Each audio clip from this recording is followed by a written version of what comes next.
Welcome, everybody, to the R&R Catcast, a fan-based podcast focusing on Montana State athletics. We're two dudes named Ryan from the state of Washington talking about our dear Montana State. We hope you enjoy.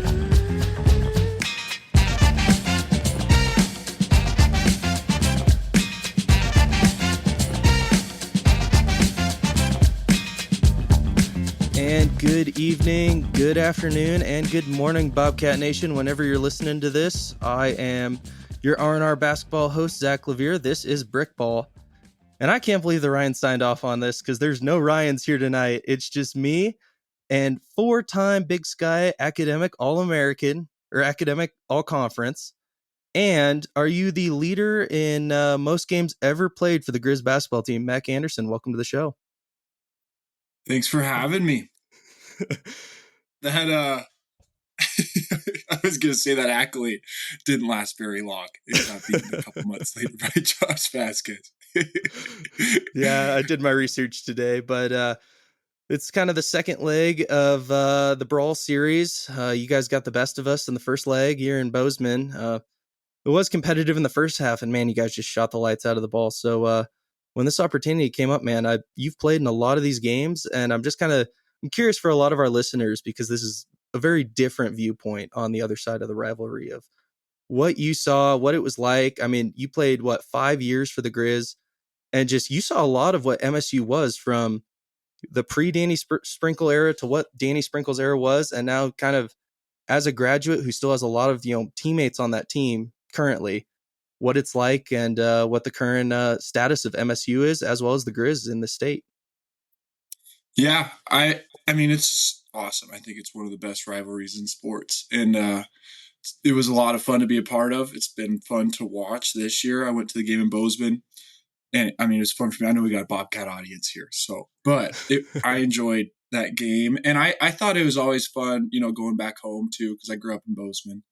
But yeah, man, it's a special thing. It's a special deal. I'm excited for tomorrow, and I think it's unique. Like you said, pre-sprinkle, post-sprinkle, things change.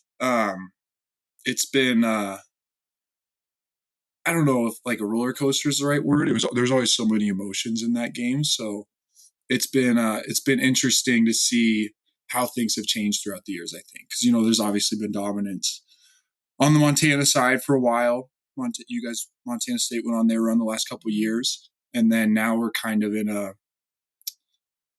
state where you don't really know what's going to happen. Obviously, we won the last game. But I'm excited for tomorrow. I think it'll be a good game. And it's always fun, man. Yeah. So you mentioned being a Bozeman kid. I just kind of right off the bat, I want to get into your kind of journey of take me back to, 18-year-old you're in high school, you're going through that recruiting process. That feels so long ago, probably now. But what was it like? What was it like going through that? What was MSU kind of talking to you about? I know you kind of in your bios and some of the news clippings, you talked about MSU, some of the other schools that recruited you. What was kind of the selling pitch of maybe MSU gave you, and then what was U of M talking to you about at that time? Yeah, it was, on the MSU side, it was obviously, pushing the hometown deal, getting to stay home, playing for my family and friends, which was very appealing. It was also nice. I'd be able to go watch practices and built a relationship with their staff. None of them are there anymore. I think obviously Fish is gone. He was at Georgia. I'm not sure where he's at now, but and then Haslam was there as well for the last couple of years too. But that was that side of it, and it was appealing. Obviously I considered heavily wanting to stay home and do that. I think the main thing on the Montana side was the success they had recently and historically, and then also just my relationship with Trav and Cobb and Flo and those guys that are still on the staff now. It was just something for me where I felt comfortable wanting to leave my hometown, even though it's not that far away. And then I also was pretty confident that I was going into a, situation where there had been recent success, and I just felt comfortable doing that. And that's ultimately what led to it. Were there any other schools at that time where you were like, if they offer me, I'm going there? Was there any dream kind of growing up places you rooted for where you were like, man, if they offered me or if they want there, I was kind of considering that at the time? Yeah, Boise State was one of them. I went on an unofficial visit there, and I think it was just, the lure of a higher level that was coming from there. But for me, honestly, like, I think, growing up in Montana, it's your dream to play for one of these two programs. So it wasn't ever like and I'm a realistic guy too, like, obviously I could say, like, I want to go play North Carolina, but, I like, on earth, I think, Boise was the one. I had the offer from Air Force, which would have been nice. I got family in Colorado too. But then, you're going into the whole military side of things as well, which has its, you did that yourself, right? I spent my freshman year there. Yes. Yeah. I spent my freshman year at the academy. Yeah. So, I mean, and it was all, it's such an exciting time, right? Like, you have opportunities that not everybody gets, and it was difficult decisions, but I think best decision I ever made was coming here, I think. So when I believe, was it your freshman year, you guys win the Big Sky and you make the tournament? I think it was the second year in a row the Griz made the tournament. Is that correct at that time? Yep. So 19 was the second one. Yeah, I think that's right. What was kind of that? What was that kind of moment of we made the tournament, like that experience? Was that kind of a we made it moment, or because I know MSU fans, we waited a long time for our two that we got. But for you personally, what did that kind of feel like? What was that kind of whole experience of making the tournament, making the dance, and how that whole thing felt? That whole year was pretty special because you're going from, Montana high school basketball to playing at that level. And for me, like, obviously, incredible opportunity to play March Madness, but I had come off of losing a state championship the last 2 years. So just the feeling of, finally getting it done was awesome. Awesome. And yeah, it was an exciting time. It was a lot of fun. That we were in Boise, and we flew back that night, so we got to celebrate in Missoula, which was great. And it was a special time for sure. It feels like so long ago now. It's pretty. It's 2024. I mean, gosh, pre-pandemic seems long for everybody. Let's see. Last kind of thing I had on this was just, did you have any good or funny recruiting stories? Anybody, say anything funny to you on the trail of, hey, you should go here, or any coach reach out? Yeah, I got a Bobcat one for you, actually. So like I said, I grew up in Bozeman. And I used to always go to Bobcat camp as a kid, and Bobby Howard was my coach. So at the time I was in high school, he was coaching at Alaska, either Anchorage or Fairbanks, one of the two, but he gave me a call, and it was a voicemail. I might still have it. It's pretty funny, but gives me a call. He's like, "Hey, Max, Bobby Howard. Not sure what your current situation is, but just wanted to let you know you have a spot here." He's like, "This is the same Bobby Howard, by the way, that coached you at Montana State basketball camp when you were wearing a Birdman jersey and you had a blue mohawk," which was my thing when I was a kid. Man, he was my idol. I had family in Colorado, and I love Birdman. But when I was a kid, I would put my hair in a blue mohawk for basketball events. But nothing too crazy throughout I had a short recruiting process because it was late. So it was like after my junior year of high school, I didn't have anything. And then it was all that summer. So it was really like only 3 months long of when I was talking to schools and doing all that. So it wasn't a really drawn out period. Yeah. Do you kind of consider yourself lucky nowadays? Because we see, I mean, you got the end of it with your career, but we see all the transfer portal stuff. We see all the coaching movement. MSU just had to deal with it. But you had the same coach. You were at the same university for 5 years. You kind of had like almost a unicorn career for a lot of guys out there, which it seems like now is you played at the same place. You had that stability, and just having that stability is almost an attractive thing. I know as MSU 100%. fans, we've had a lot of talk on our side of, if Logie pops, if he pops like Sprinkle or something like that, would he be out the door the first time, the first big job that comes his way? So it's something, I mean, we dealt with it in football too with Jeff Choate.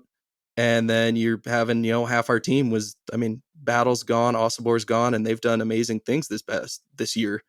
So you guys just kind of talk me through of kind of like how that experience of like just being the stability and like seeing the rest of college basketball, and you had guys transfer in and out of your program, but how that went.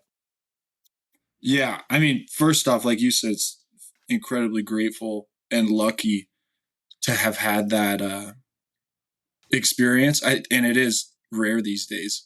Obviously we had guys coming in and out all the time, and that's always tough to deal with on its own.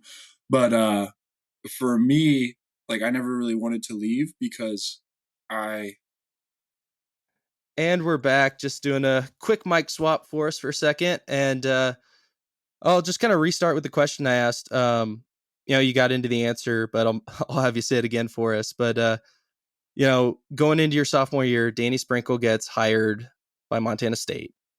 And it just seems like it was a massive change. And I'm just curious, over the hill, what you guys were thinking, what kind of the conference was looking like at that point. And you guys are coming off a successful Big Sky Conference title, and Bobcats haven't really done anything for 20 years. And now they have this guy who's with them who was on the last team. He was a freshman when they made the tournament for the first time.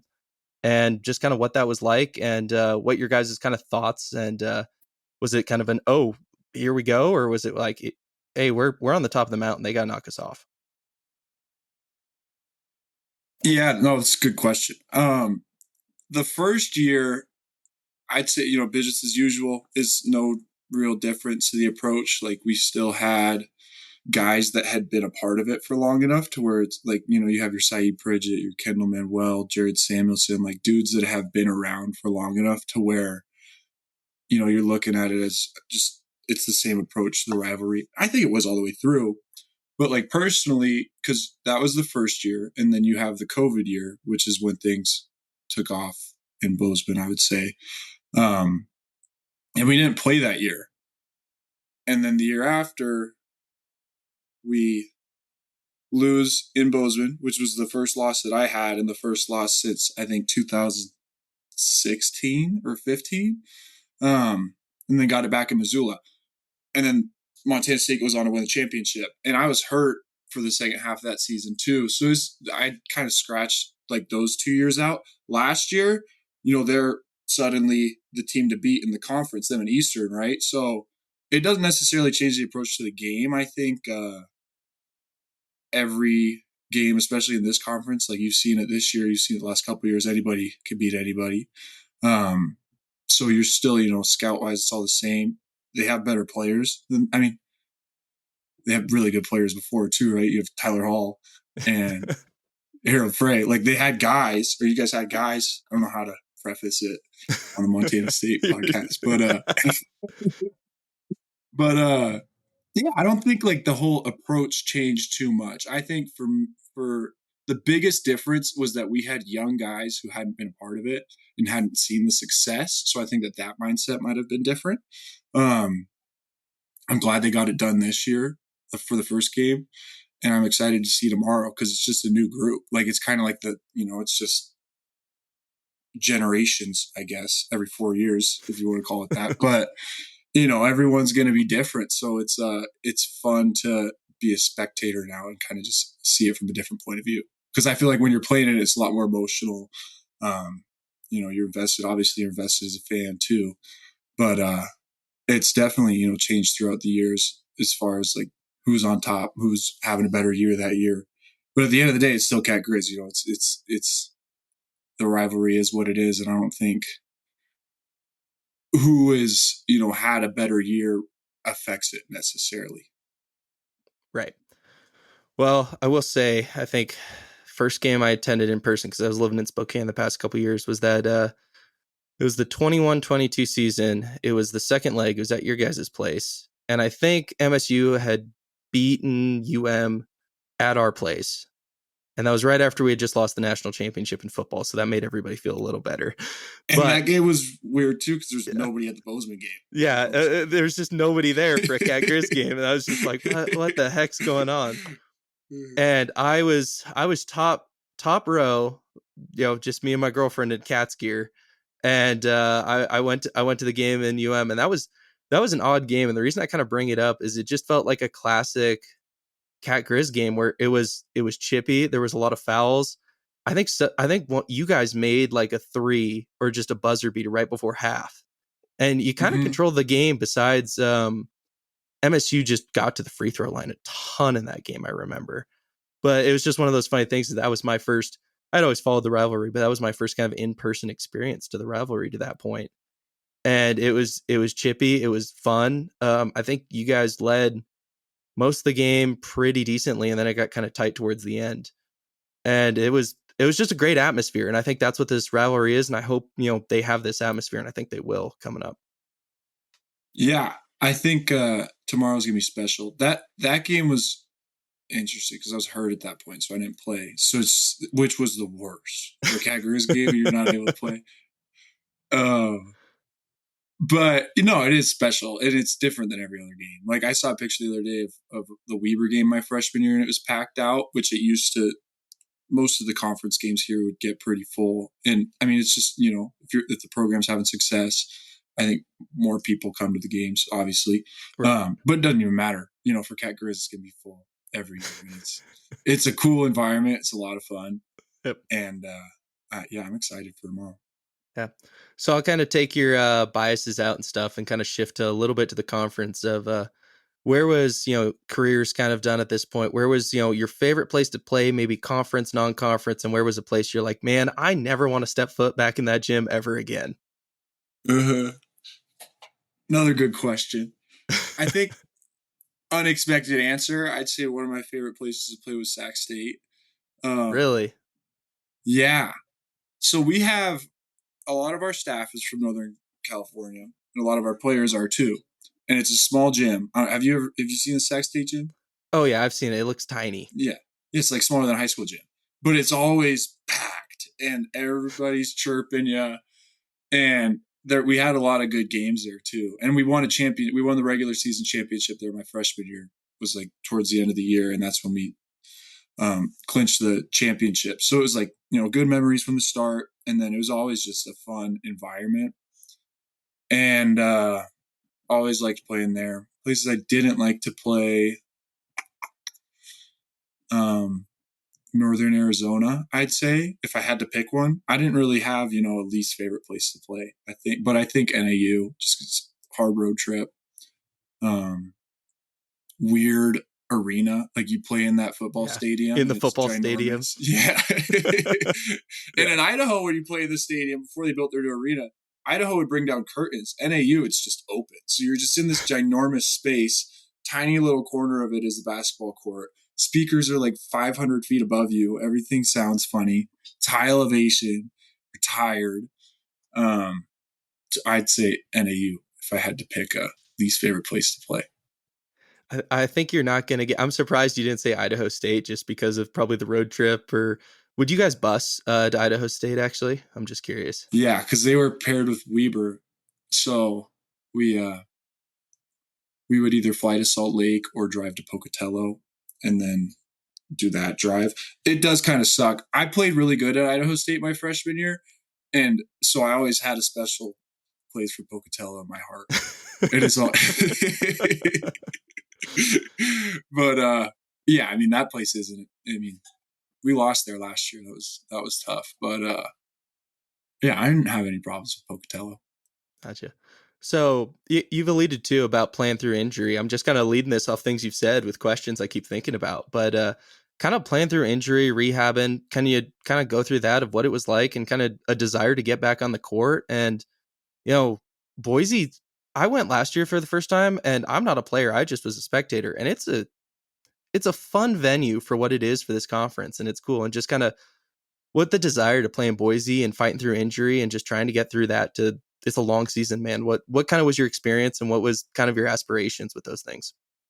Yeah, so I was never really injury prone, so to say, but my real senior year, my fourth year, I tore my UCL and fractured some bones in my elbow about halfway through the conference season. And then I was out for the rest of the year. So that was like a 6-month recovery. And then going into this last year, I just wanted to, get healthy with my arm. And it was a weird injury because it's a baseball injury. So like I can't throw a ball because I didn't get the surgery, but I could, you can play basketball and like, I'm fine now, but I struggle to can't throw baseball too far. But, I wanted to play. So I wanted to play last year because it's my last year, and I knew it was going to be my last year. And then it was actually in the Montana State game, strained my Achilles and my calf like towards the end of the second half. And then was out for a while and then came back for the next Montana State game because I wanted to, I knew that it was going to be my last and everything. So I wanted to play in Bozeman one last time and be healthy for that. It was a different type of grind though, I would say. Last year was unique because it's like I was getting my master's, so I was going to school at nighttime. So it's like a 6 to 8 o'clock class every day. But then I had the whole day, so I was really just doing rehab all day. And then you have your practice and your weights and whatnot. So it's like a different schedule, I guess, compared to my other 4 years. But like you're saying with Boise, it's obviously special because it's a cool venue. But I mean, you're playing for a spot in the tournament. So I think that's obviously where all the energy comes from. And there's only one team that gets to do it. And it can be anybody. Like last year, NAU was the championship, right? So it's I think it's a cool venue. They do a good job too. It's a fun town. I never really got to hang out because we were obviously playing, but I'm excited to experience it this year as a fan. Yeah. So another thing I had is I mentioned earlier on our podcast towards when MSU lost to Rocky, one of the things I thought about with the rotation was Logie's playing with a lot of guys that he didn't recruit, he doesn't know a lot about, or he's just brought in from the transfer portal.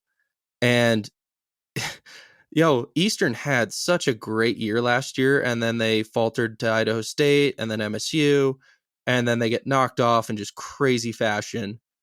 And it was one of those things where I kind of had the thought early in the season of what MSU was doing because the rotations they didn't look right to me. It just looked like kind of odd. And I had the thought of maybe these games at the beginning of the year don't mean as much. You'd want to obviously win them, but it just felt like you're trying to figure stuff out. And at the Big Sky level of basketball, even with the amazing year Eastern had, you only make the dance one way. And so I kind of just had that thought of what was it kind of like, early season games for you guys, and games that in the grand scheme of it, they don't mean a lot because they don't go to conference standings and you're not really going to get a NCAA bid out of them. So what was it kind of like early season for you guys in your career of just, did you figure things out with different rotations? Was there more creativity? Was there more leniency to those kind of things where when you get in conference and you're fighting for seeds like both MSU and UM are doing right now, where they're in the middle of trying to fight for big time seeds for the conference? 4 and 5 right now, I think. Yeah. So what was that kind of like early season for you in those experiences? Yeah, I mean, we would always talk about it. You have 4 seasons, right? So you have like your non-conference, conference, first half of conference, second half of conference, and then the tournament. I think non-conference games, like you said, it's interesting because they don't technically matter. But I think a lot of it, you're building up to, in December, how are you playing before you go on break? And it's interesting too because like Big Sky, they started playing games in December, conference games. You get to play 2 before the break.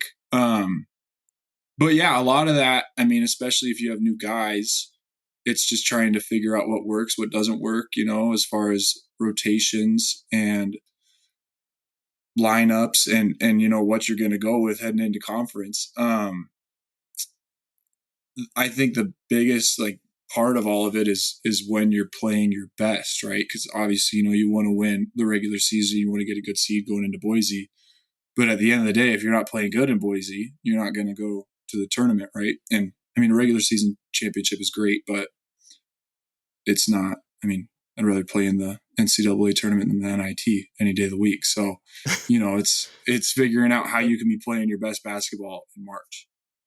Yeah. So with that said, there's a game that could decide kind of seeding, tomorrow night of the Cats have had such a weird year, and I followed the Griz, and when we beat Eastern, I came on our last podcast and I was so high and mighty about, hey, if we rattle off a couple more, oh my goodness, we're in a regular season hunt and we're in a 1 or 2 seed, and then we go lose 3 in a row and we have a embarrassing loss, to say the least, against Idaho.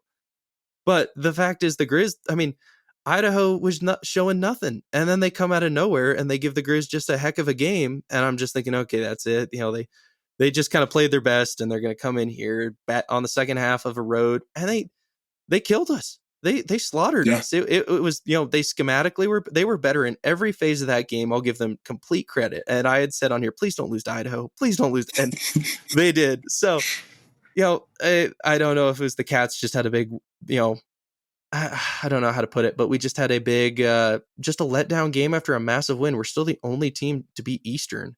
And Eastern's just, I mean, credit to them. They've built a heck of a program over there, even with, losing their star player to Gonzaga. But man, I just kind of the emotions. And I guess you could, the guys on the team at just kind of, I guess, tell me what their season's kind of been to this point and what Bobcat fans should expect for going into a hostile environment against a Griz team that's the 4 seed. Yeah. I mean, like you're saying, it's like you get so high off of a big win, but then, like we were talking about earlier, I mean, anybody can beat anybody and anybody can get hot at any moment, really. So it's just, I think it's what makes this league fun. But you also see it, like Eastern is winning games. I mean, they might blow somebody out, but then they've also, won a couple games in OT, close games. And it's, I don't know. It's fun to watch. But as far as, Montana, what their season's been like, I think it's one of the better offensive teams that Trav has had. Obviously, the 17, 18, 18, 19 team was very talented. There were a lot of pros on that team. And then, but this year, I mean, I think that they are great on offense. And I think when they're playing good offense, the defense comes with it. But yeah, I mean, they've got some big bodies. Lou and DT both are, a good presence down there. And I think it'll be a fun game. And it'd be interesting too, because I mean, typically this game is pretty low scoring and kind of just a grinded out defensive battle. So it'd be interesting if it turns into a shootout with how things are looking for both of them this year. Selfishly, I hope you guys don't shoot the ball like you did in Bozeman. I mean, that was, was that something normal in your career of, oh man, these guys are hot, like here we go? Or was that like, just watching it, just like, oh man, like this is once a season kind of how they played? Like what can you give us hope for at this point? Or is it like, man, if he gets hot again, this happens every couple games?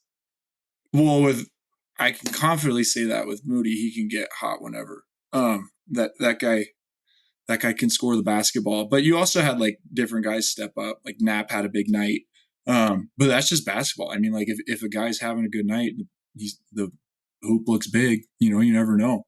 And I think obviously they shot the ball really well and played really good on offense. But I mean, yeah, you never know. Could happen again. Or they could, not make a shot. You never know. Yeah, I try to. So I'll ask you this personally too. So we focused all season on this of 3-point kind of ratio of how many your percentage, also with how many you take. So just kind of if you're shooting 33 pointers, you're shooting 5 3-pointers a game, just kind of what that ratio is and kind of the point total.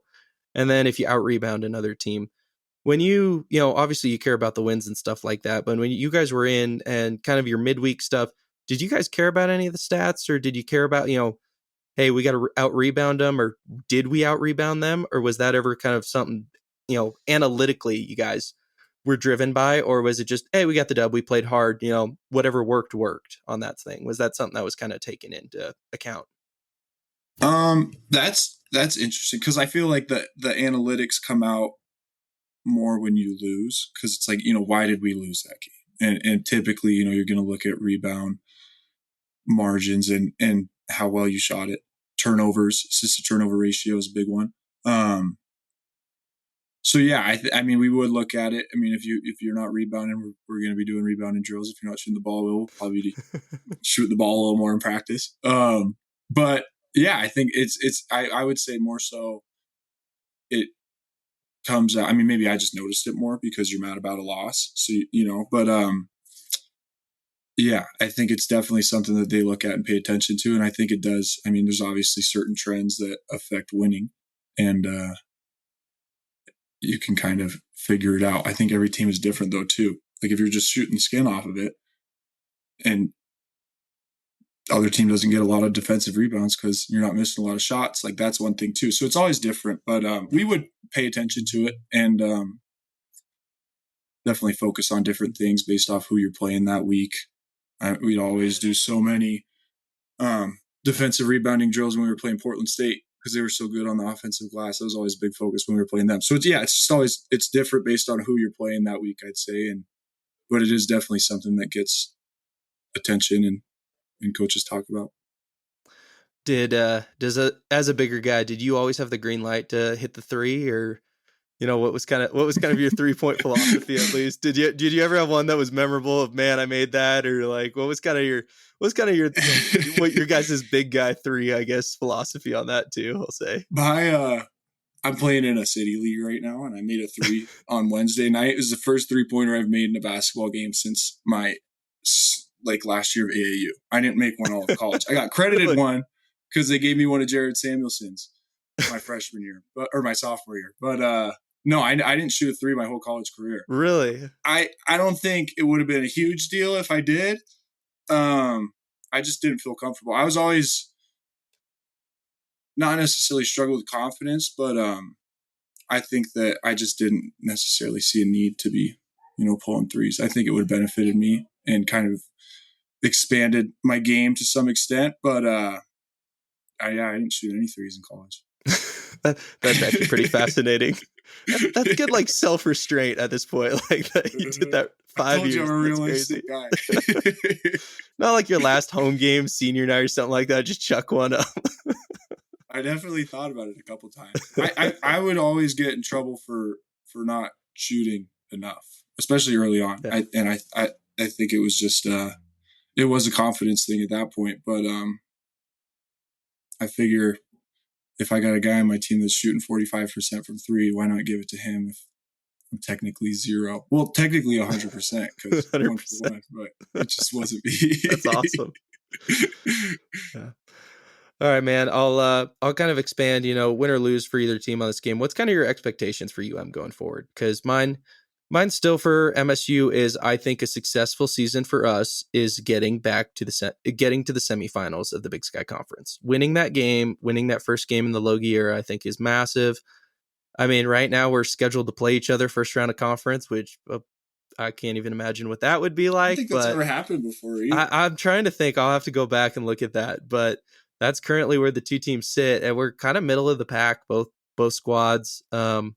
Just kind of what are the expectations? Like MSU's obviously have shifted. If everybody would have returned, if everything, I think it's easily go to the tourney and try to win that game after losing the last two. But what kind of do you think their like expectations for this year realistically are, and like what would define a successful season for UM? Yeah, I mean, I think it's going to sound cliche, but I'd say the expectation every year is to win that tournament and move forward. And that was definitely, how we were looking at every year I was playing. So I don't think it's changed, especially with Trav at the helm. I think that's what he expects every year, and it's what they're trying to do. On the other hand, I think that, finishing realistically the last couple of years, it's been more of a middle of the pack in the conference, regular season. So I think it'd be nice to see a top 3 finish with where they're at right now. I think it's 4-5 Montana State, Montana. So, you got to win games, and you got to win tough games. Everything seems to be close, and I think that a lot of the times it's those close ones that bite you, especially in conference, because, you can play great, you can beat teams by 30, you can say you beat everyone in the league, but at the end of the day, if your record isn't what it's supposed to be, it doesn't really mean a whole lot, Yep. All right, I'll get you out of here for the final question of kind of what's a surprising moment that you'll always remember from kind of your career, and then what's a moment that your favorite moment of your career too. So one that's like surprising, it can be good or bad, and it's like, man, I didn't expect that, or wow. And then one was like, that was the best moment of being a Big Sky basketball player. Mm-hmm. Surprise. My freshman year, I was supposed to redshirt and that was our plan going into the season. We were in the Bahamas for a tournament over Thanksgiving, and at shoot around we had a guy go down, and then Trav looked at me and asked me if I brought my uniform, and that was like when we made that decision that I played that night. Which was, I mean, it was great. I was always all in, so I was ready to go. But that just funny little story about how all of that worked out. And then the game after Thanksgiving, we played at Creighton in front of 18,000 people, and there was nobody in the Bahamas. So at this point, red shirts pulled. I know I'm going to play in the game. I don't really count the Bahamas as like my first experience because it was different. But you walk out there and there's 18,000 people screaming and yelling. It's a lot different than playing in at Bozeman High School. Yeah. So I think that is probably, I'll always remember that, just like your first experience, playing in a big arena. And then favorite memory, gotta say, you gotta go with the championship. But also freshman year in Bozeman was a lot of fun too. I checked in and I only played 30 seconds, but had a lot of fun out there and made some plays, and that'll always be a good memory too. That's awesome, man. Well, we got a big game tomorrow. We did a little bit of a preview. We'll see what happens. A lot to do. I can't wait to see you, man, in Boise. I'm sure we'll catch up then. There might be more of this to come, but thanks for hopping on for us. We have a ceremonial thing that we do here where the Ryans get every guest out of here with a Go Cats. I will not hold that for you. So whatever you'd like to say now to get out of here, you're more than welcome to. Well, I appreciate you having me on. Looking forward to Boise as well. And go Griz. Go Cats.